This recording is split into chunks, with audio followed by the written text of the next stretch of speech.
아멘.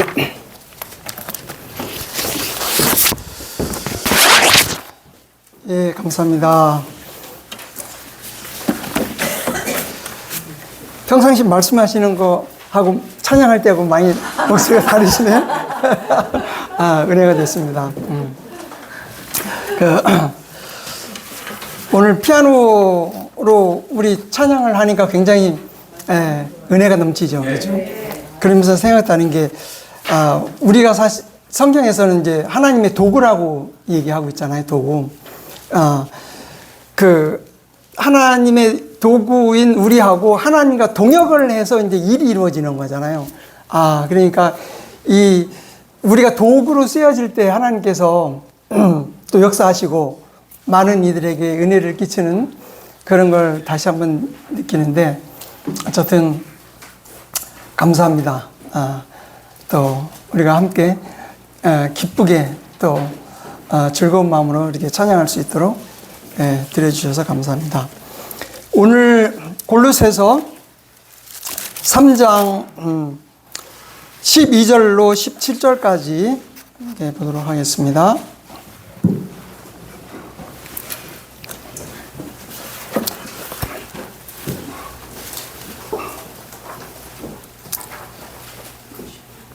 제가 읽어보겠습니다. 다 찾으셨죠? 그러므로 거룩하고 사랑받는 하나님께 택함받은 자로서 자비들의 인정과 친절과 생각의 겸손과 온유와 오래 참음으로 옷 입으라. 만일 어떤 사람이 누군가와 언쟁이 있다면 서로 참아주고 서로 용서하라.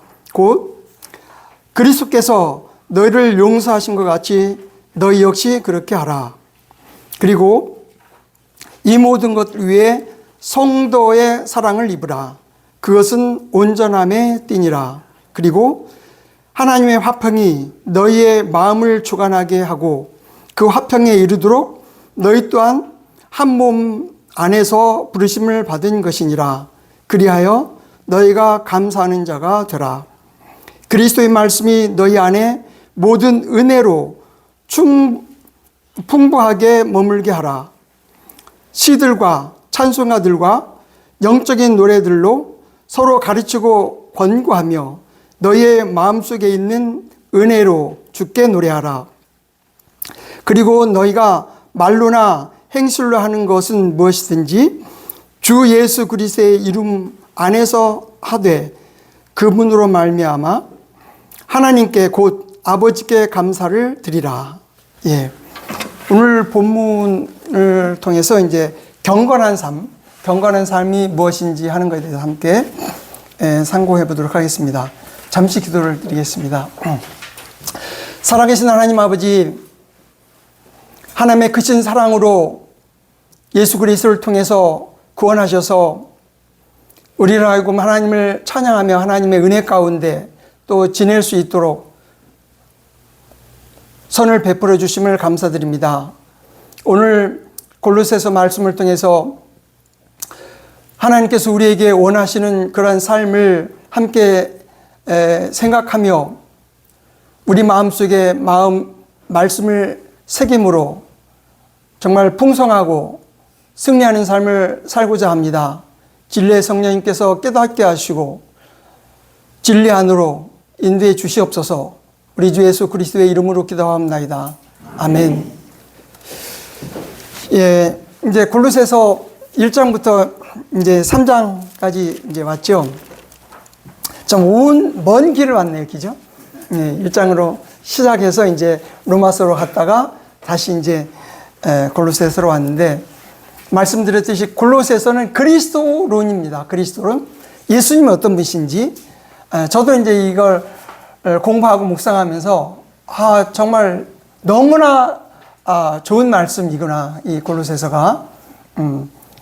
굉장히 은혜된 말씀이었습니다.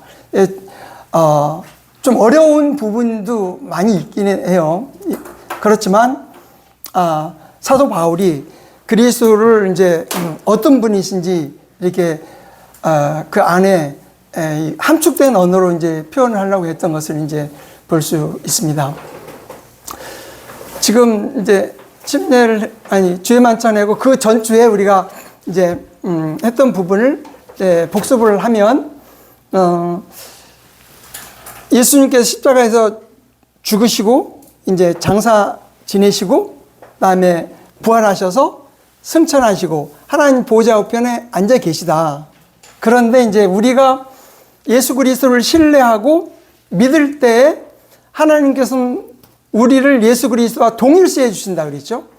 동일시해 주셔서 우리를 십자가에 같이 못 박힌 자로 여겨주시고, 우리가 우리 옛사람이 못 박힌 거고, 그 다음에 땅에 묻히고, 그 다음에 예수님이 부활하셨을 때 우리의 새 생명의 새로운 가운데서 살리셨고, 그래서 하나님 보좌 우편에 계신 예수 그리스도에 숨겨 놓으셨다. 우리의 생명을 숨겨 놓으셨다 그랬어요. 숨겨 놓으셔서 이제 그리스도께서 나타나실 때 우린 이 땅에 있지만 하나님 예수님께서 숨겨 놓으신 그 생명과 함께 이 땅에 오실 때 우리 죽은 자들은 이제 부활하고 살아있는 자들은 들려 올려서 이제 그리스도와 함께 만나는, 그렇게 우리의 신분과 앞으로의 그 미래가 그렇게 됐기 때문에 사도 바울이 하는 얘기는 이제 우리의 신분이 지금 위에 있다는 거죠. 그죠? 위에 있으니까 위의 것을 애착을 두라. 그리고 땅의 것에 애착을 두지 말라. 그러면서 이제 땅에 있는 지체를 죽이라 그랬잖아요. 땅에 있는 지체를 죽이라. 땅에 있는 주체들은 이제 결국 우리의 옛사람은 처리가 됐는데 옛사람의 생활 습관이 육신이라고 그랬잖아요. 그러니까 육신에서 나오는 것들이 있단 말이에요. 그러니까 미움, 다툼, 시기, 질투, 살인, 도적질, 탐욕 등등 여기 말씀에서 나오는 것들이 이제 육신에서 나오는 건데 이것들을 이제 버리라. 이제 그렇게 말씀을 하시고 이제 너희들이 이제 옛사람은 벗었다. 옛사람은 벗었다. 그러니까 옛사람은 십자가에서 못 박혔기 때문에 벗었다. 그 다음에 이제 우리가 새 사람을 입었다. 그랬어요. 새 사람을 입었다. 그러니까 우리의 영적인 상태를 이제 설명할 때 사도 바울이 여러 가지로 얘기를 하고 있는데 그 중에서 이제 특별히 의인이 됐다 하는 측면이 있지만 요 골로새서에서는 이제 그 새 사람이 됐다 하는 것을 강조를 하고 있어요. 그러면 우리가 예수님을 영접하기 전에는 우리의 영이 죽었다고 그랬잖아요. 죽었다는 의미는 영은 있기는 있는데 하나님과의 교통이 끊긴 상태. 그래서 영적으로 죽어 있는 상태인데 우리가 예수 그리스도를 영접했어요. 예수 그리스도가 생명이시잖아요. 내가 곧 길이요 진리요 생명이다. 아들이 있는 자에게는 생명이 있다. 생명이잖아요. 그러면 예수님의 생명이 우리 안에 들어오셔서 우리가 살아났죠. 그래서 새 사람이 됐죠. 새 사람이 됐어요. 그러면 예수님의 생명이 들어오셔서 새 사람이 됐기 때문에 그러면 우리 안에 있는 새 사람은 예수님이라고 할 수도 있어요. 그죠? 왜냐하면 생명이기 때문에 사람이잖아요. 생명이기 때문에 사람이죠. 그러니까 예수님의 생명이기 때문에 우리가 살았기 때문에 결국 새 사람이라는 건 예수님이라고 할 수가 있단 말이에요. 예수님의 생명은 그러니까 또 예수님의 생명이 안에 있는 거고. 그러면 이제 우리에게 지금 이제 얘기하고 있는 건 그러면 그 새 사람을 따라서 살라. 또는 새 사람에게 옷을 입어야 된다. 새 사람의 마땅한 옷을 입어야 된다.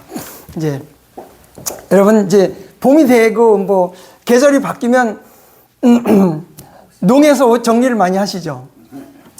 봄, 여름, 가을, 겨울 이제 정리하시고 다음에 또 그 평상시에 가볍게 입는 옷도 또 어쨌든 또 이렇게 명절이나 또 이렇게 그 행사가 있을 때 입는 옷 다 정리가 되지요. 근데 여러분 이렇지 않아요? 옷은 있는데 어디 있는지 몰라가지고 그냥 또 사는 경우도 있지 않아요? 있죠. 그럼 분명히 있기는 있는데 이게 찾느라고 시간을 많이 허비하잖아요. 그죠? 못 찾고. 어떤 때는 귀엽고 못 찾고 이제 다른 거 입을 때도 있고. 근데 한번 오늘 본문을 한번 보시죠. 12장 이제 3장 12절에 거룩하고 사랑받는 하나님께 택함 받는 자라고 그랬어요. 거룩하고 사랑받는 하나님께 택함 받는 자, 이것이 새 사람이라는 뜻인 거예요. 새 사람, 이게 새 사람이에요. 새 사람의 신분을 얘기하는 거잖아요. 새 사람은 하나님께 거룩하게 분리된 사람이란 말이죠. 그러니까 그 어둠의 왕국에 있었잖아요, 우리가.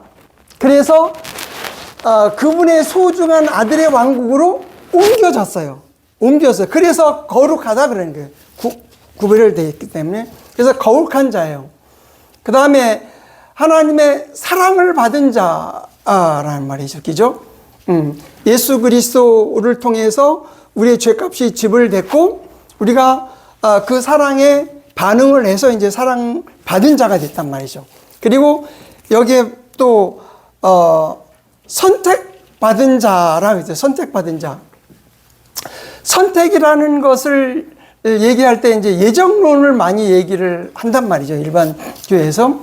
그래서 선택이라는 것은 하나님께서는 누구는 구원받고 누구는 지옥 가게끔 처음부터 예정되어 있다, 선택했다.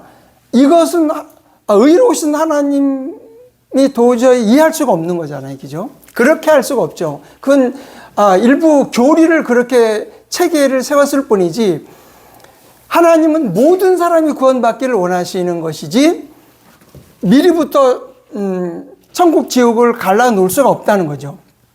그래서 여기서 택했다는 말을 이제 두 가지로 해석을 하기도 해요. 하나님이 택한 분은 오직 예수 그리스도다. 예수 그리스도다. 그래서 예수 그리스도 안에 있는 사람 각각, 우리는 각각 예수 그리스도 안에 있죠. 예수 그리스도 안에 있기 때문에 택함 받은 거다. 이렇게 이제 해석하시는 분들도 있고,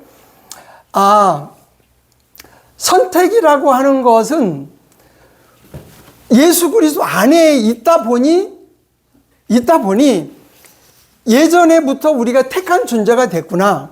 이렇게 해석을 하는 분이 있고, 그래서 후자의 해석이 더 성경적으로 맞아요. 그러니까 하나님이 처음서부터 구원받은 자, 지옥 갈 자를 택한 게 아니고, 이미 하나님께서는 아시지만 그리스도 안에서 우리를 택했다는 거죠. 그래서 우리가 그리스도 안에 들어왔고, 그리스도의 몸, 우리 교회는 그리스도의 몸이잖아요. 그죠? 그리스도 몸 안에 있기 때문에 우리는 택함 받은 존재가 됐다. 이거죠. 그래서 이제 여기에 첫 문장, 거룩하고 사랑받는 택함 받은 자라는 것은 바로 새 사람의 이제 신분, 정체성을 얘기를 하고 있는 거죠. 그죠? 그러면 새 사람이 아까 말씀드린 대로 우리의 영에서 이루어진 거잖아요. 영 속에 있는 것이 새 사람이에요. 그런데 여기 보면 자비들의 인정과 친절과 생각의 겸손과 온유와 오래 참으로 옷 입으라. 이제 옷을 입어야 된단 말이에요. 새 사람이 옷을 입어야 되는 거예요. 그런데 아까 말씀드렸지, 새 사람은 우리 영 안에서 있는데 예수님이 생명이면 그 새 사람은 모든 옷을 다 입고 있을 수밖에 없는 거예요. 왜냐하면 예수님은 어떤 분이시냐면 하나님의 모든 것을 가지고 계신 육체로 임하신 분이시잖아요. 그죠? 그 다음에 우리 2장에서도 보면은 2장 3절에서도 지혜와 지식의 모든 보물들이 갖춰져 있단 말이에요. 예수님 안에. 예? 2장 3절에도 지혜와 지식의 모든 보물이 예수님 안에 있어요. 그러니까 예수님 안에 다 있어요. 그 다음에 9절에도 보면 이는 그분 안에는 신격의 모든 충만이 몸의 형태로 계시단 말이에요. 그러니까 예수님 안에는 모든 것이 있단 말이죠. 그래서 예수님의 생명을 가지고 있는 우리는 그 새 사람은 모든 것을 다 입고 있는 거예요. 입고 있는 거예요. 그러면 여기에서 지금 옷을 입으라고 하는 것은 우리의 혼이 오늘 입어야 되는 거. 혼이 입어야 되는 거지. 그죠? 지금 제가 여러 번 이제 말씀드리지만 영혼 몸이 있잖아요. 그러면 우리는 혼으로 살아가잖아요. 혼으로 살아가. 우리가 나를 인식하는 것도 혼이고, 그 다음에 우리가 얘기하는 것도 혼이에요. 먹는 것, 일하는 것이 혼인데, 혼으로 하는데, 그러면 혼이 뭐라고 그랬냐면, 옷을 입어라, 이 말이에요. 혼에게 옷을 입어라. 어떤 옷을 입어야 돼요? 특히 자비들의 인정. 하나를 생각해보면 자비들의 인정. 자비심을 입어라 하는 거예요. 자비심을 입어라. 여러분, 아까 옷장 얘기를 했는데, 옷장에 옷을 어디에 있기는 있는 것 같은데 찾으려고 그러면 없어. 그죠? 그러면 여러분, 우리의 영적인 옷은 지금 다 어디에 있어요? 예수님 안에 있고, 예수님에게 다 있는 거예요. 왜냐하면 지혜와 지식의 모든 부하가 다 예수님 안에 있고, 신격의 모든 충만이 예수님 안에 거하기 때문에 예수님 안에 다 있는 거예요. 그럼 우리는 이제 예수님이 가지고 계신 옷을 끌어다가 내 혼에게 입히면 되는 거예요. 그죠? 입히면 돼. 근데 여러분, 이게 그 혼이 이제 또 각성이 안 되고 깨어있지 않고 또 영적인 삶을 추구하지 않으면 내가 옷은 있기는 있는데 어디 있는지 몰라. 가지고 이게 찾다가 보면 시간 다 가. 근데 사실은 꼭 필요할 때 바로 입어야 되잖아요. 여러분 어디 외출할 때 바로 입죠. 근데 바로 입어야 되는데 없으면 막 짜증이 나잖아요. 그죠? 그런 것이 우리의 상태예요. 그런 것이. 그래서 결국은 그 새 사람은 온전하고 완전하단 말이죠. 예수님의. 그래서 우리 혼에게 옷을 입혀야 된다. 그러면 이제 어떤 옷을 입어야 되나? 여기서 자비의 인정, 자비의 인정이라고 좀 이게 좀 어려워. 이게 그 영어가 그렇게 돼 있어서 번역이 그렇게 된 거예요. 자비들의 인정이라고 했는데, 인정이라는 건 우리가 인정이 많다 그러죠. 사람들 인정이 많다. 그런 말은 이제 동정심이 있다는 거죠. 동정심이 있다. 인정이 있다. 그러면 자비심이 있다. 옛날 말은 이제 긍휼히 여기는 마음이 우리 안에 있으면 그런 마음으로 옷을 입으라 하는 거잖아요. 그래서 그 자비는 우리가 보통 얘기할 때 죄를 지으면 죄에 대한 그 대가를 받아야 되는데 죄에 대한 대가를 묻지 않는 그것이 자비라고 한다면, 은혜는 이제 대가를 지불하지 않는 것을 넘어서 선물로 주는 거, 호의를 베푸는 것이 이제 그 자비와 은혜의 좀 차이죠. 그러면 결국 은혜가 더 큰 개념으로 볼 수가 있죠. 그래서 일단 사도 바울이 지금 골로새 교회 성도들에게 하는 얘기는 자비심, 동정심을 입어라 이거죠. 혼에 입혀라. 혼에 입혀라. 그래서 그 혼에 그것을 입혀야지 결국 우리가 이제 살아갈 때 그것이 나타날 거 아니에요. 그죠? 그것이 나타날 거예요. 근데 중요한 원리를 아까 말씀드렸듯이, 여러분 그 자비심, 동정심을 이제 우리가 입으라고 하는데, 사실 봐봐요. 우리가 그 옷을 그 옷장에서 꺼내야 되잖아요. 아까 말씀드린 옷장은 예수님인데, 우리가 만약에 자비심을 예수님과 관계없이 내가 베풀 수도 있죠. 그럴 수 있죠. 얼마든지 있을 수도 있죠. 내가 베풀 수가 있어요. 그러니까 사람이 그 하나님이 주신 그 자비심이 우리 안에 있는데 내가 베풀 수가 있다는 거죠. 인간이 그냥 인간의 정으로 예수님이 관계없이, 그러면은 그 자비심이 오래 갈 수 있을까요? 오래 못 가죠. 그러면은 내가 그 자비심을 입었을 때, 동정심을 입었을 때 하나님께서는 뭐라고 보시겠는가? 하나님 입장에서는 내 옷이 아니네 그러시겠죠. 그죠? 내 옷이 아니네. 그죠? 예수님의 옷을 갖다 입어야 되는데 내 옷이 아니네. 그러니까 결국은 이사야서에 있는 것처럼 누더기를 입고 있는 거란 말이죠. 하나님만에 보시면 하나님 앞에서는 누더기를 입고 있는 거야. 그런 생각은 사실 우리가 못하고 살아가죠. 그죠?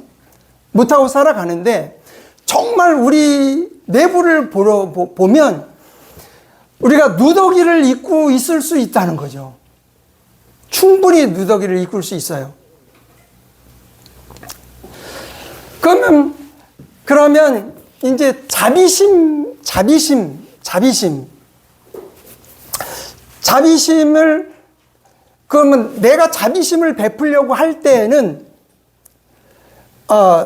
내 안의 동기에서 자비심을 나올 게 아니고 예수님의 모습이 떠올라야 되는 거예요. 일단 우리의 그 정상적인 그리스도인의 삶을 위해서, 그러니까 제가 꼭 그렇다는 게 아니고 저도 그런 것을 추구하고 있는 거고, 정상적인 삶이 내가 자비심을 베풀려고 하면 예수님의 옷을 갖다 입어야 되니까 내 옷이 아니고, 그러면 예수님의 자비심을 베풀었던 것이 떠올라서 그 예수님의 모습이 내 혼을 통해서 나타나야지 하나님이 보셨을 때 이게 내 옷이구나, 아들의 옷을 입었네, 참 잘하네, 이렇게 될 거 아니겠어요?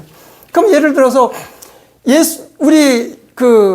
예수님의 모습은 주로 복음서에 나타나 있잖아요. 복음서에. 그럼 복음서에서 하나하나 우리가 읽을 때 예수님의 그 자비심을, 동정심을, 긍휼히 여기는 마음을 우리가 읽고 그 예수님이 우리의 혼에 입혀져야 된다 이 말이죠. 그 생각이 나야 되는 거예요. 그럼 예를 들어 예수님이 자비를 베풀었던 것들이 많이 있겠죠. 많이 있죠. 어떤 부분이 있을까요?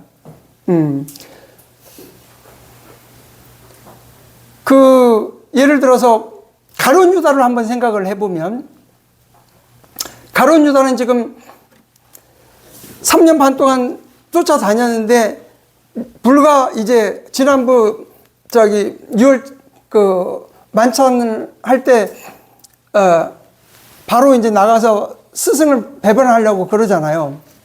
그런데 이제 예수님은 차라리 나지 아니었으면 너에게 좋을 뻔했다, 그렇게 말씀을 하신단 말이죠. 그러나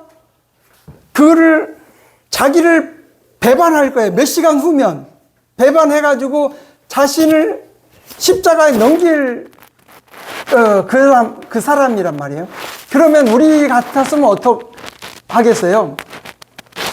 이 자비를 베풀 수가 없죠. 그 자리에서 이제 분개하면서 어떤 조치를 하겠죠. 그러나 그대로 놔두시잖아요, 그죠? 이제 그래서 이런 하나하나의 면들을 우리가 복음서에서 바라봐야 되는 거예요.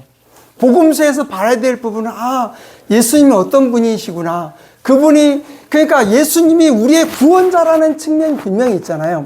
그러면서 동시에 그분의 인격을 가지신 존재로서의 그분의 인격 하나하나가 나타나 있기 때문에 그런 면들을 봐야 된다는 거예요. 그런데 많은 사람들이 이제 이 세상에서는 예수님이 구원자이고 하나님이시라는 것을 안 보고 단지 인간으로서 예수님을 바라보니까 그것은 하나님이 원하시는 것은 아니죠. 그런데 거꾸로 우리는 예수님을 구원자고 주님이라는 것은 아는데 구체적인 예수님의 모습 속에서 나타나 있는 그 예수님의 그 인격적인 부분에 대해서는 관찰을 안 한단 말이에요. 관찰을 안 하면 우리 몸에서 나타나지 않겠죠.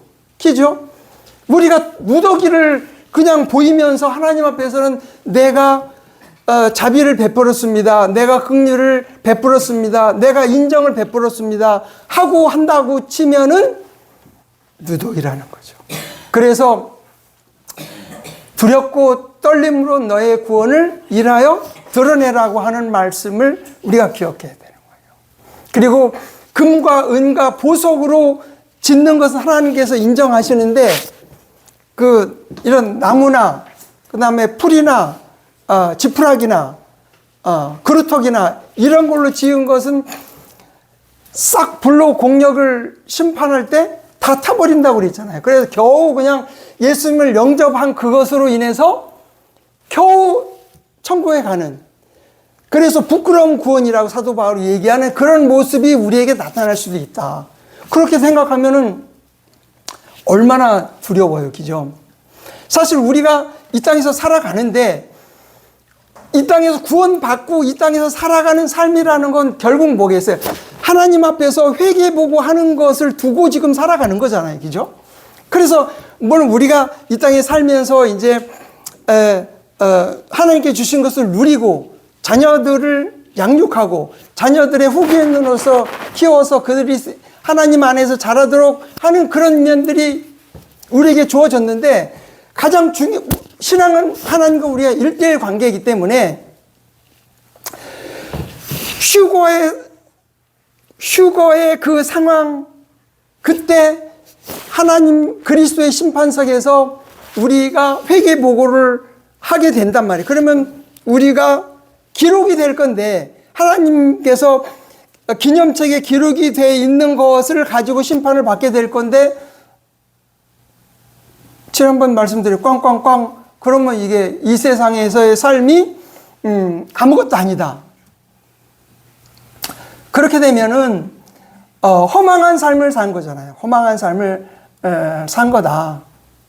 여러분, 그런 삶을 살기를 원치 않잖아요. 그죠? 예. 그런데 그래서 이게 믿음의 삶인 거예요. 믿음의 삶이라는 것은 하나님께서 말씀하신 그거 하나하나를 내가 믿음으로 받아들이고, 그러면 받아들였으면 거기에 맞춰서 삶을 살고자 우리를 드리고 순종하고 따르도록 하려고 하는 것이 그리스도의 삶인 거죠. 그러면 이제 두 번째, 여기에 친절. 두 번째, 친절. 친절의 옷을 입으라 그랬죠. 그러면 우리가 사실 이 옷도 옷장에서 가져와야 될 거냐요. 그리스도에게서 가져와야 되는데, 여러분, 친절을 베풀 때, 예수님의 친절을 생각하고 내가 친절을 베푼 적이 있습니까? 아니면 내가 그냥 내 습관대로 내가 누구의 눈치를 보고 그냥 친절을 베푼 적은 없나요? 있죠. 있을 수 있죠. 그러면은 아까 말한 대로 그 친절도 하나님께서 보시기에는 누더기일 수도 있다는 거죠. 그 친절을 누더기일 수 있다. 지금 친절의 모습을 우리가 볼 수 있는 것 중에 하나는 많이 있어요. 복음서에는 예수님이 친절을 베푼 게 너무 많죠. 지금 이제 한 명이 지금 이제 마비병, 그러니까 요새로 말하면 중풍병 걸린 사람이 있었잖아요. 그래서 4명의 친구가 예수님 앞에 데리고 가야 되겠는데 갈 길이 없잖아요. 사람이 많아서. 그러니까 지붕을 뜯어가지고 이렇게 내려보내잖아요. 그러니까 예수님이 그 4명의 믿음과 그 사람의 믿음을 보시고 이제 고쳐주시잖아요. 그죠? 그 여러 가지 측면이 있을 수 있지만 그러한 것도 예수님의 그 친절한 모습인 거죠. 물리치지 않으시고 받아주신 거. 그 다음에 스로보니게 사건이라든가 여러 가지 측면에 있어서 예수님의 모습. 그래서 이제 조금 우리가 이제 구약이 끝나면 이제 성경 읽기 이제 복음서로 가게 되잖아요. 그러면 복음서를 어떤 관점으로 읽어야 되는지를 여러분 이제 아시겠죠? 정말 예수님이 어떤 분이시고, 그분이 인격이 이런 분이시기 때문에 그 인격이 내 혼에 입어서 그분이 나를 통해서 나타나도록 해야 되겠다 하는 그런 관점으로 이제 복음서, 마태, 마가, 누가, 요한, 내 성경을 읽을 때 그렇게 읽으셔야 하는 거죠. 그렇게 읽으셔요. 그 다음에 또, 그럼 이제 그러면 자비심과 친절하면 사실 이제 우리, 그 마음 쪽에 좀 가까운 느낌이 있죠. 그죠? 그 자비심이나 친절 같은 거. 근데 또 이제 여기에 그 생각의 겸손과 온유와 오래 참음. 그래서 생각의 겸손이라고 이제 돼 있는데, 여기에 그 겸손이라고 할 때는 어디에서, 여기에서 뭐라고 말했으면 생각 부분에서 일어난다는 얘기를 하는 거예요. 겸손은 생각 부분. 그러니까 우리 혼이 지금 혼의 기능이 여기를 마인드라고 그랬죠. 그다음에 여기를 하트라고 그랬고, 그다음에 의지, 손 발로 움직여서 의지가 결정되죠. 그러면 그 마인드와 하트와 의지를 종합해서 뭐라고 그랬냐면 마음의 기능이라고 해서 마음의 기능이에요. 마음의 기능.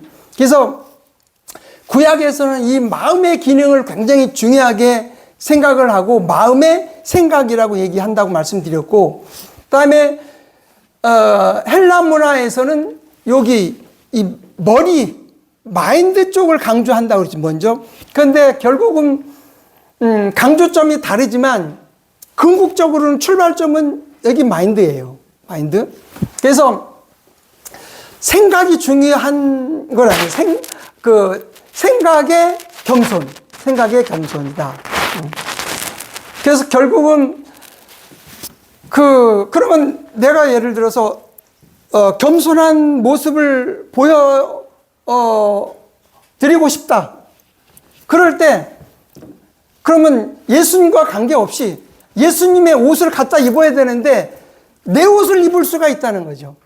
내 옷이 뭐예요? 자아의 의지라는 거예요. 자아의 자기의의 옷을 입어놓고 그리스도의 의의 옷인 것처럼 착각할 수가 있는 것이 우리의 모습이다.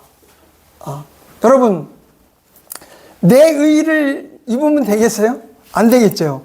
그러면 내가 만약에 겸손한 모습을 보이려고 할 때는 주님의 그 겸손한 모습을 생각을 떠올려야 될 거예요.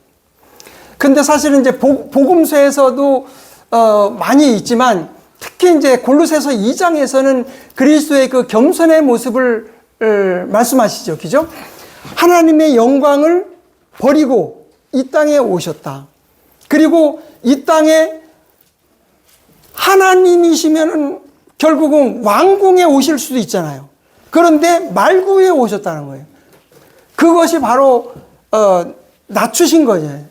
겸손은 자기를 낮추신 거란 말이에요. 그러면 내가 정말 누구 앞에 겸손한 모습을 드리려고 할 때는 주님이 그렇게 낮아지셨기 때문에 내가 주님의 옷을 입겠습니다 하는 마음으로 낮춰야 되지, 주님과는 상관없이 그냥 내가 생각하고 있었던 걸로 딱 낮추면은 이것은 자기의다. 이것은 누더기와 같다. 하나님께서 인정하실 수가 없다 하는 거죠. 네. 그래서 이 부분을 생각하면 우리가 이제 정말 그리스도를 입어야 된다는 거예요. 그래서 그리스도로 옷 입어라 그래. 그래서 결국은 이제 그리스도로 옷 입는 거예요. 그리스도로 옷 입는 거예요.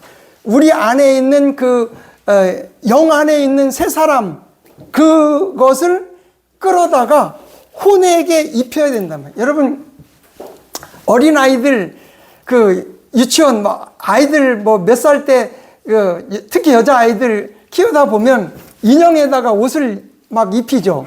이거 벗겼다, 저거 입혔다. 아주 잘 하죠. 여러분, 예수님의 옷을 자꾸 입혔다, 또 필요에 따라서 다른 거 입혔다, 자꾸 이렇게 해야 된다는 거죠. 자꾸.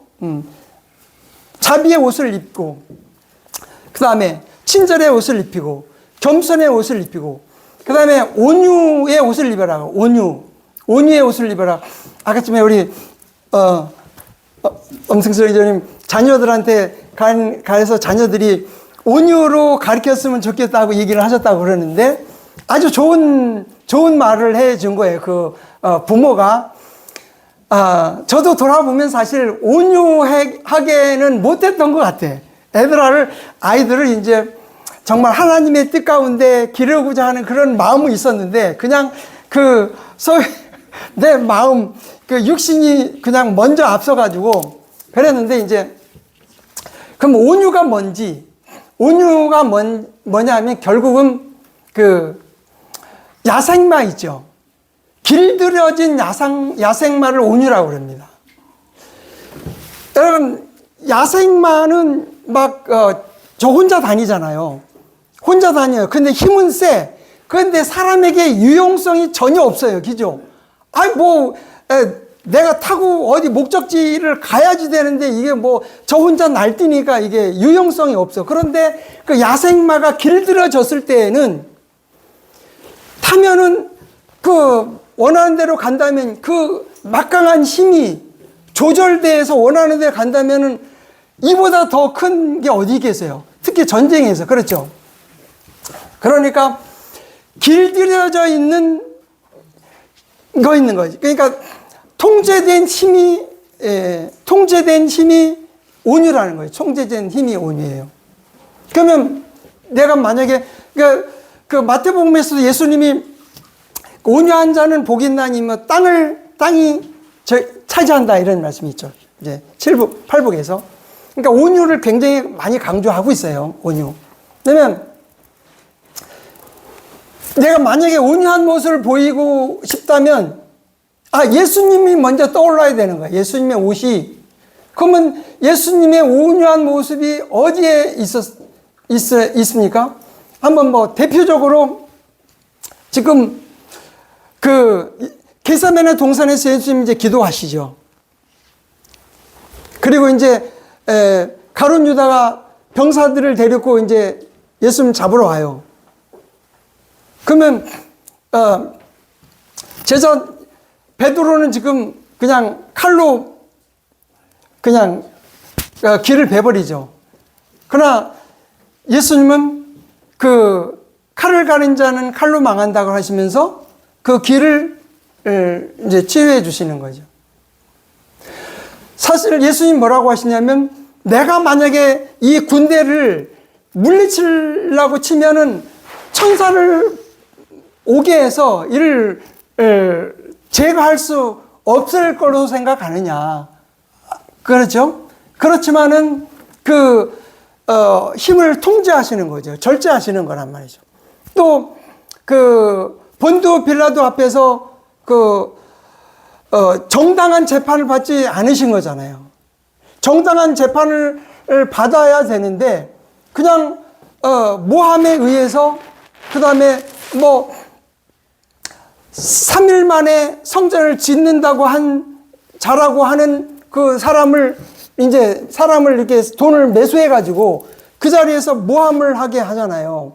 그래서 모함을 받으면 정말 우리 생각할 때는 분노가 얼마나 치우르겠어요. 그죠? 분노가 치우를 겁니다. 모함을 해서 십자가에 넘겨서 죽게 된다? 이건 보통이라죠. 이제 그 자리에서 그 모든 것을 통제할 수 있는 건 온유하심이죠. 그래서 이런 온유한 모습이 내 의에서 나와야 될 거 아니고 주님을 생각하고 나오도록 훈련을 하자.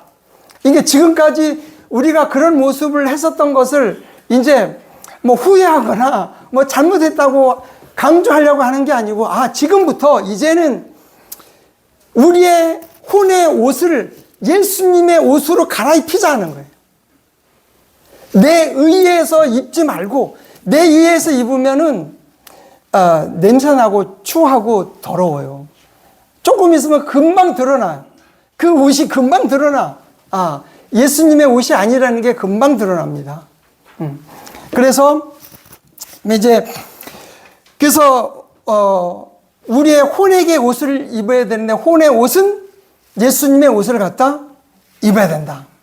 그래서 옷장에서 계절에 따라서 필요한 옷을 끄집어내듯이 그럼 만약에 예수님의 옷을 입는다는 게 뭐냐? 만약에 지금 온유해야 될 상황이 있으면 주님, 나는 온유하지 못합니다.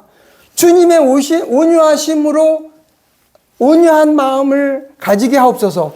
이렇게 기도해야 되는 거예요. 그게 온유의 옷을 입는 거죠. 그죠? 그 다음에 오래 참음, 그 다음에 오래 참음이 또 하나 있죠, 마지막에. 오래 참음. 오래 참음이라는 것은 사람에 대해서 참는 거예요. 사람이 나한테 성질나게 하는 경우 많죠. 특히 나의 자존심을 건드릴 경우에는 팍 이제 성을 내잖아요. 그것을 참는 게 오래 참이거든요. 그 다음에 환경을 이기는 거에 이제 인내라고 부르는데, 이제 누군가가 나를 화를 내려고 막 그럴 때 주님의 온유하심, 주님의 오래 참음을 떠올려야 된다는 거예요. 주님의 오래 참음을 떠올려서, 아까 말씀드렸던 가룟 유다나 아니면 재판 받을 때나 이런 상황 속에서 주님이 참으셨던 모습을 생각해서 주님, 저로서는 참을 수가 없습니다. 주님의 능력으로 오래 참음을 드러내 주십시오. 이것이 돼야 되는. 그러니까 그리스도인의 삶이 이게 차원이 이제 두 차원이 이루어지는 거예요. 우리는 혼으로 바로 하는 건 쉽잖아요. 그죠? 왜냐하면 혼이 길들여져 있단 말이에요. 우리의 혼은 옛 성품에 길들여져 있다면, 옛 본성에 길들여져 있고, 우리 육신에 길들여져 있어서 바로 반응을 하게 된다면. 그런데 영적인 반응을 하려면 우리의 혼이 예수님을 부르고 예수님께서 역사하시도록 하려니 이게 한 차원이 더 있잖아요. 그래서 힘든 거란 말이에요. 그래서 힘든 거예요. 그래서 힘든 거야. 그죠? 그냥 자동적으로 딱 영적인 반응이 나오면 얼마나 좋겠어요. 그래서 결국은 때로는 저기에서 승려들이, 우리 이제 옛날 중세의 승려들이 이제 이 새 속에 있으면은 이게 바로 튀어나오니까 어디에 산속으로 가는 거잖아요. 산속에 수도원에 가가지고 하잖아요. 그런데 수도원에 가서 잠잠하게는 할 수 있지만 그 상황이 부딪히면 바로 튀어나오는 거죠. 바로 튀어나오는 거예요. 이건 그렇게 그냥 잠재운다고 될 수 있는 게 아니란 말이죠. 그래서 우리는 끊임없이 예수님께 넘기고 예수님이 나를 통치하시도록 공식이에요. 공식. 이 공식을 여러분 중고등학교 때 산수하셨죠. Y equal X. 그러면 Y 답이 나오기엔 X 하나만 하면 쉽잖아요. X. 그런데 Y equal AX 그러면 A라는 게 상수가 하나 더 있네? 그러면 이 상수를 처리해야지, X를 해야지 답이 나오잖아요. 그러면 이 상수를 처리해야 되는 거예요. 그러니까 그리스도인의 삶이 어려운 거예요. 이 상수를 계속 가지고 있다 보니 이게 X를 많이 해도 이게 Y가 안 나온다 이거지. 그래서 그리스도께 넘기는 훈련을 하라. 순간순간 넘기는 훈련을 해야 된다는 거예요. 어쨌든 밥을 먹을 때 우리는 습관적으로 기도하잖아요. 그것도 넘기는 훈련을 하는 거죠. 감사로 넘기는 훈련. 운전을 할 때, 대화할 때, 누구하고 상담할 때, 일을 할 때 모든 순간에서 그리스도께 넘기는 훈련을 해라. 주님 일을 합니다. 지혜 주십시오. 그러면 주님께서 일을 하는 가운데 주님의 지혜로 처리가 된다면 주님께서 인도해 주시는 거잖아요. 정말 그 일하는 모든 순간에 주님의 임재를 경험할 수 있다면 그거보다 더 좋은 건 없겠지만 사실 일을 하다 보면 그렇게 안 돼요. 바쁘다 보면 막 정신 없잖아요. 그죠? 저도 직장 생활 33년 하면서 느끼는 것이 그래요. 그런데 일단은 시작할 때 주님 일을 합니다. 주님의 지혜로 할 수 있도록 인도해 주십시오. 기도하고 일을 하는 거예요. 그러면 순간순간 사탄이 우리에게 틈을 줄 수 있는 걸 막아주시고 지혜를 주시고 해서 주님께서 원하시는 방안으로 이끌어 준다는 거죠. 그래서 저도 이제 28부터 직장 생활을 했나? 그래서 만 60세까지 쭉 직장 생활을 하면서 뒤돌아보면 매 순간이 하나님의 은혜였다는 생각이 들고 또 주님께서 선하게 인도해 주셨다는 것을 고백하지 않을 수 없어요. 예, 제가 지금 얘기한 이런 수준으로 못했음에도 불구하고, 그러니까 이제, 제가 이제 더 깨닫는 이 상황에서는, 더 이제 그런 삶을 우리 자녀들이 그렇게 하기를 원해서, 항상 기도하죠. 우리 이제 식사할 때도 기도하고, 결국은 주님께 의지해서 주님의 지혜로 일을 처리함으로 주님께서 하셨다는 것을 감사할 수 있는, 이게 선순환인 거잖아요. 이게 그리스도인의 삶이라는 거죠. 그래서 이런 삶을 살도록. 그래서 이제 이런 공식을 따라오려고 하고 있는 넷 중에서 그래도 이제 우리 딸아이가 그런 걸 하고 있어서 얼마나 기쁜지 몰라요. 근데 사실 저는 잘 못하는데 우리 이제 집사람이 아이를 대화하고 말씀으로 권면하면서 이런 방향으로 가도록 해주니까 뭐 딸아이는 그냥 엄마하고 전화하고 싶어 가지고 그냥 난리야. 시간만 있으면 엄마하고 전화하고 싶어. 그리고 그 직장 안에서 일어나는 상황을 말씀으로 대입하려고 하면 엄마의 지혜가 필요해. 또 전화해.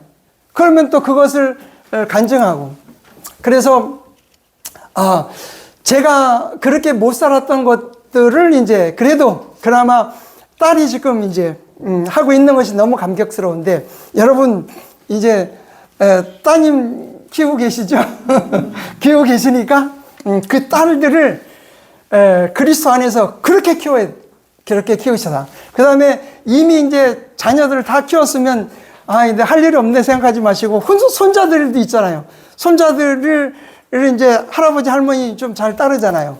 그래서 정말 이 아이들이 그리스도를 의지하고 그리스도께 해줄 수 있는 지혜로 업무를 처리하면 주님께서 해주셨다는 것을 간증할 수 있는 거. 이 사이클로 가야 된다. 이 사이클로 가야 돼. 그러니까 결국 주님께 의뢰하는 그것이 시작돼야 되는 거예요. 그래서 여기서도 말씀드린 것이 그리스도의 옷을 보여야지 내 옷을 입으면 안 된다 하는 거죠. 그죠? 그래서 그다음에 시간이 많이 갔죠. 그다음에 만일 어떤 사람이 누군가와 언쟁이 있다면 서로 참아주고 서로 용서하라. 그리스도께서 너희를 용서하신 것 같이 너희 역시 그렇게 하라. 그다음에 이제 서로 참아주고 서로 용서하라. 여기서 참아준다는 것은 이제 그 사람 간의 오래 참음, 또 환경을 참는 이런 차원의 참이 아니고, 여러분 이제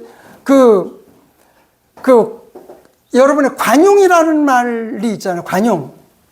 관용한다는 말이에요. 관용을 한다. 그러니까 저 사람이 나한테 막 평상시에 기분 나쁘게 했어요. 화나게 막 하려고 하는 찰나에 순간적으로 그냥 속으로 꽉 참는 거. 그래도 막 그냥 이를 갈면서라도 참는 거. 그거는 말하는 거예요. 일단은 그 관용한다는 거예요. 일단은 만약에 그 관용한 상태 없으면 이미 내 육신이 바로 같이 반응을 하는 거잖아요. 반응을 하면 이미 관용을 베풀 수 있는 그 기회가 끊어져 버려요.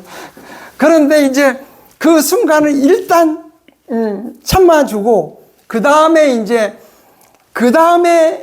용서 단계가 넘어가야 되는 거죠. 용서가 처음부터 바로 용서가 안 되죠. 그러니까 관용의 단계를 거쳐서 용서. 그래서 여기서 서로 참아주고 서로 용서하는 단계가 있어요.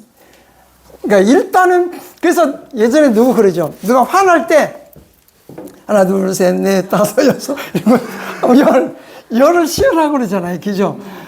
그러니까 이제 부부싸움 할 때도 그냥 같이 막 싸우고 싶은데 하나 둘 셋 열 치면 일단 잠시 이제 화가 좀 멈추면 그 다음 단계는 이제 용서할 수 있는 단계가 있는데, 이거 뭐 그냥 막 같이 부딪히면 이제 막 치고 받고 하다가 이제 나중에 서로 이제 그 사과하고 그러나고 한참 그냥 이제 시간이 걸리잖아요. 여러분 많이 그래 보셨죠? 저도 뭐 많이 그래 봤는데 그게 우리의 인간의 모습인데 어쨌든 그래서 이제 그리스도가 이제 우리 안에 충만히 거하고 그리스도의 옷으로 입고 그러면 이제 그러면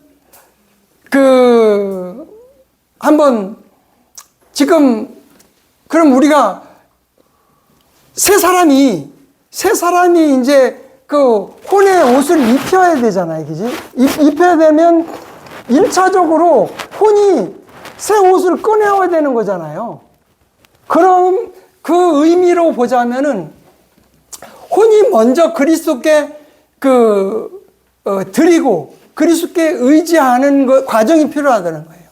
그래서 고린도후서 10장 5절 내 생각을 사로잡아 그리스도께 복종시키는 그 단계가 먼저 있고 나야 그리스도께서 우리의 혼에 자기의 옷을 입히는 거죠. 그래서 반드시 이 과정을 먼저 거치는 훈련을 좀 하자.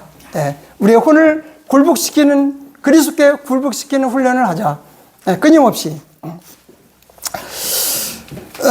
그다음에 그런데 용서의 기준은 그리스도께서 너희를 용서하신 것 같이 결국 용서하라. 결국은 이 말은 이제 우리 복음서에 보면은 10,000달란트 빚진 자와 100데나리온 그 얘기가 있잖아요. 10,000달란트 빚진 자가 탕감받았는데 100데나리온 자기의 빚진 자를 감옥에 가둔 거. 이건 너무나 모순이죠. 10,000달란트는 어마어마한 돈이에요. 이게 아마 셀 수도 없는 돈이고 100데나리온은 뭐 한 3개월 정도의 그 품삯밖에 안 되니까. 그런데 이제 가두니까 결국은 주인이 보고 이제 결국은 자기 탕감했던 주인한테 가서 알리니까 결국 데리고 와가지고 네가 전부 다 갖기 전에는 이제 어쨌든 내보내지 않겠다. 그래서 이제 그런 말씀을 통해서 예수님이 하시는 말씀은 진정으로 용서를 해라 하는 차원으로 이제 말씀을 어쨌든 하셨는데 그래서 결국 하나님께서 예수 그리스도를 통해서 예수를 통해서 지옥 갈 수밖에 없는 나를 용서하신 것을 생각한다면은 다른 사람을 용서하지 못할 것이 없다 하는 것이 사실 여기서 말하는 거예요. 사도 바울이 하는 얘기가. 그렇죠. 그리스도께서 너희를 용서하신 것 같이 역시 너희도 그렇게 하라는 거죠. 그러니까 그리스도를 떠올리면은 사실 우리의 혼의 옷은 그리스도의 옷을 입는 건데 그리스도를 떠올리지 않으면 불가능한 거잖아요. 불가능한 겁니다. 우리 혼으로서는 불가능해요. 그래서 내 안에는 선한 것이 거하지 않는다고 사도 바울이 로마서 7장에서 고백했던 것이 바로 그거란 말이죠. 그래서 그 다음에 그리고 이 모든 것 위에 성도의 사랑을 입으라. 그것은 완전함의 띠니라. 그래서 성도의 사랑이 이제 마지막 입어야 할 옷입니다. 성도의 사랑. 이 성도의 사랑은 여기에서 본문에서 이제 체러티라고 보통 사랑은 러브라고 나오는데 여기서 체러티는 보통 그 자선이라는 의미 있습니다. 자선. 그 산업혁명 영국에 있었을 때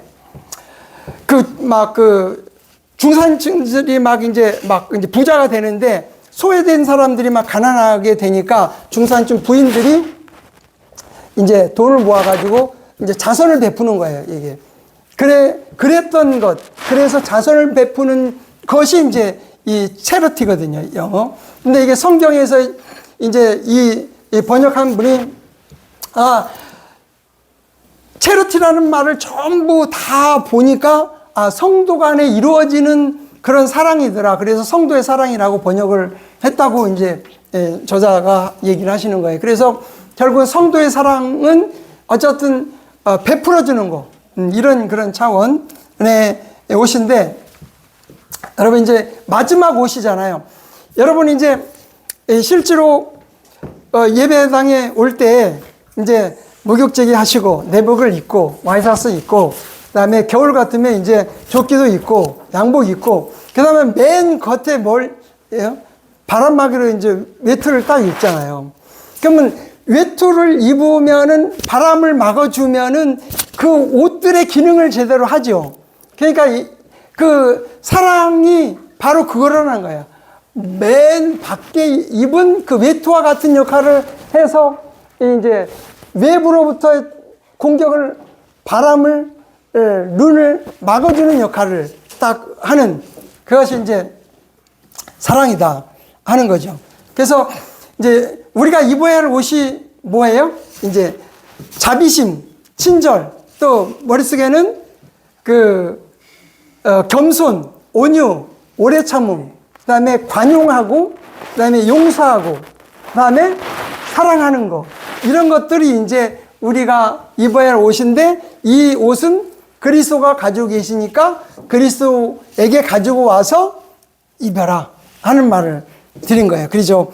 그 다음에 이제 15절에 하나님의 화평이 너희 마음을 주관하게 하라.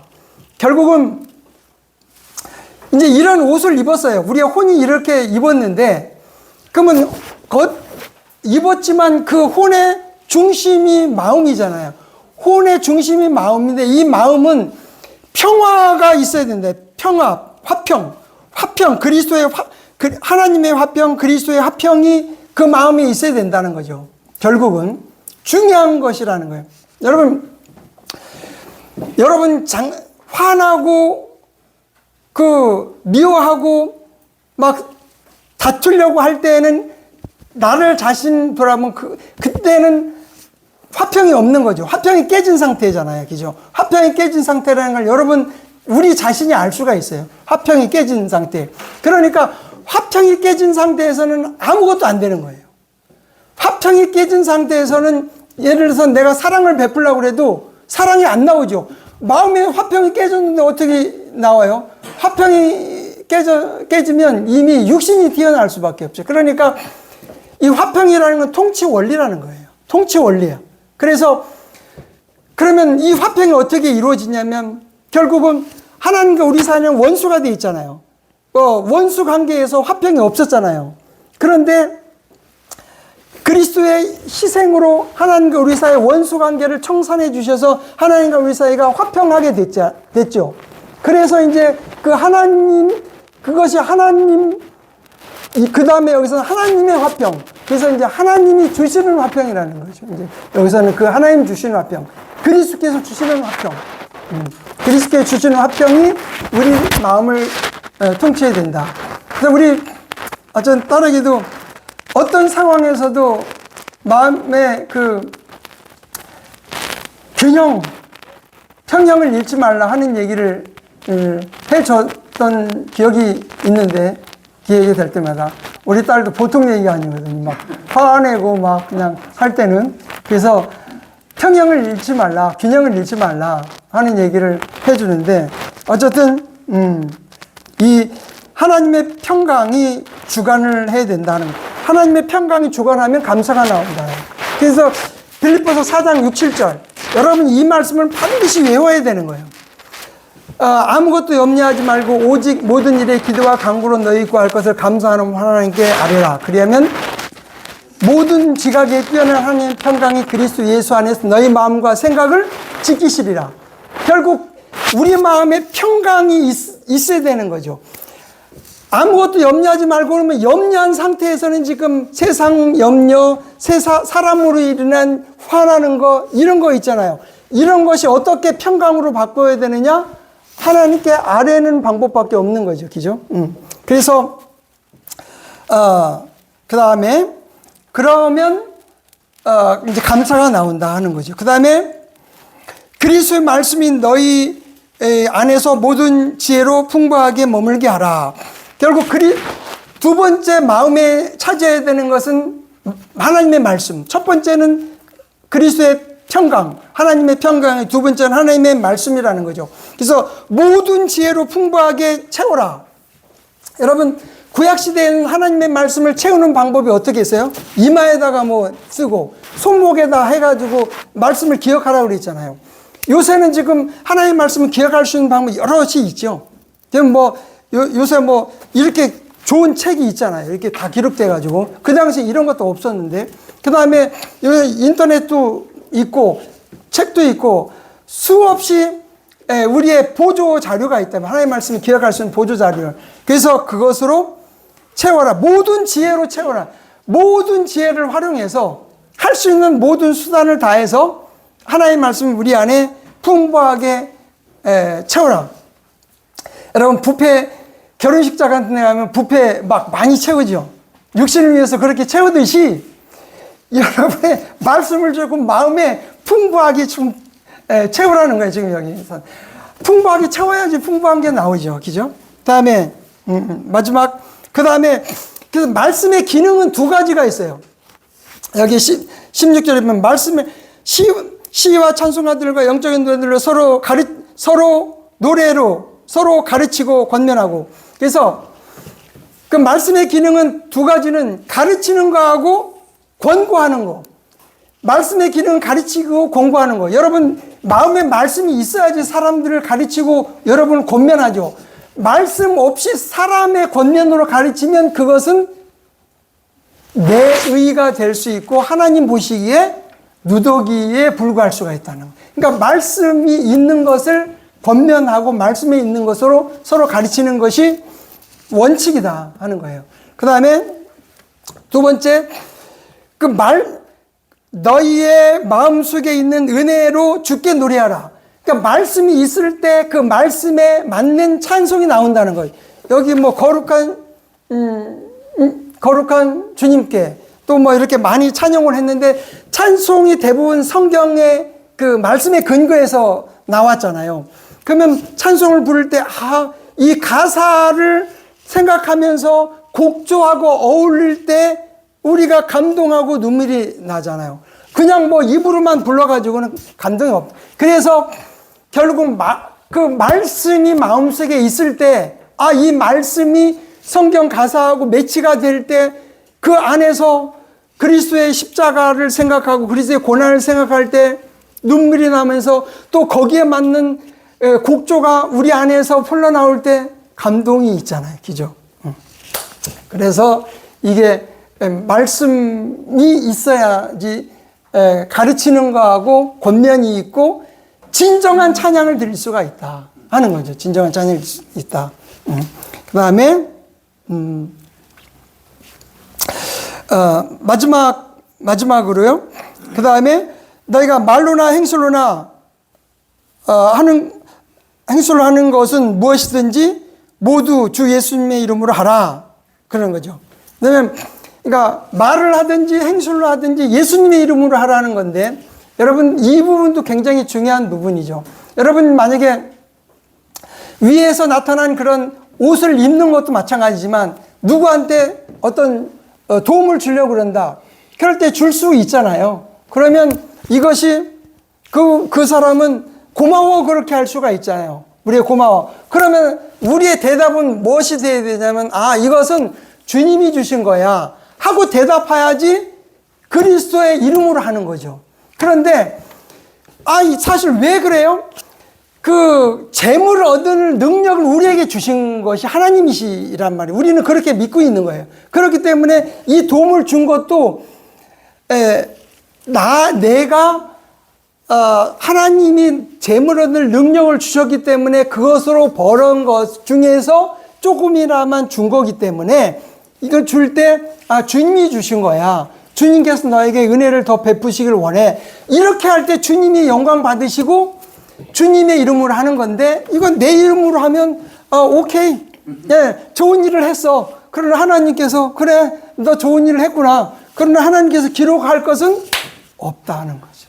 그러니까 모든 일을 주 예수님의 이름으로 하라. 그래서 우리가 기도할 때 In the name of Jesus Christ 이렇게 여기서 이게 그거예요. 영어에서 보면 이게 In the name of the Lord Jesus Christ.